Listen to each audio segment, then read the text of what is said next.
का हो अब ये हुई नू मने ये करा रहे नू अच्छा अच्छा जा कहाँ जा निकल गेलू हाथ से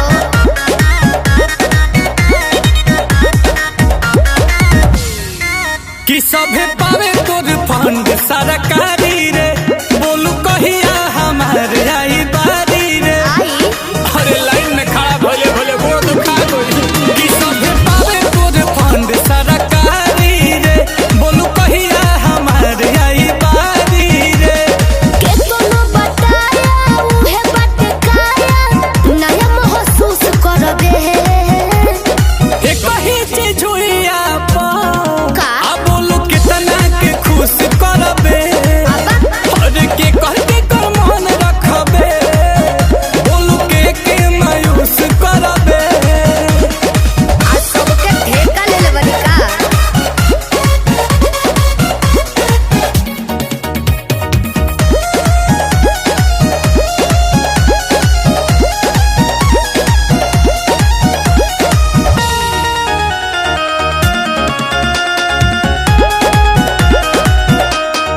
धर्मशाला के हटे भोजना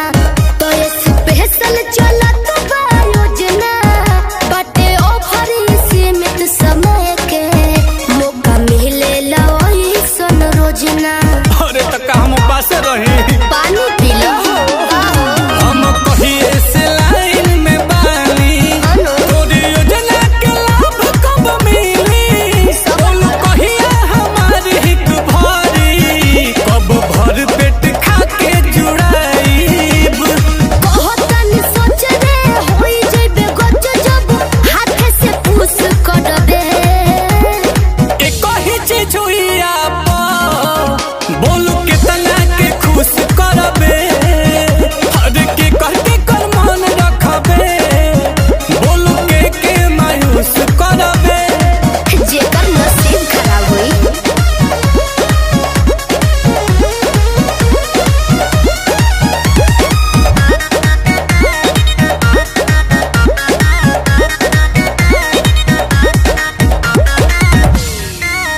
रोज रोज खुले नाला कर खुद पता लगाइए आकर आशुतोष को दोष न दीजिए सुन लीजिए ये सोनू सुधाकर समझ में आया बोलो ना चलो करते हैं बात पे अमल आते जाते रहेंगे नीलकमल ठीक है कि पाइब तबे हम जाइब रह गाती लगा के जमल देखो भबीर जुबानी में बसिर जब माल पर टूस करबे ए कही चीज हुइया पा बोलू कितना के खुश करबे अरे के कह के कर मन रखबे बोलू के मायूस करबे अरे चुप रहो सबर के फल मीठा होला।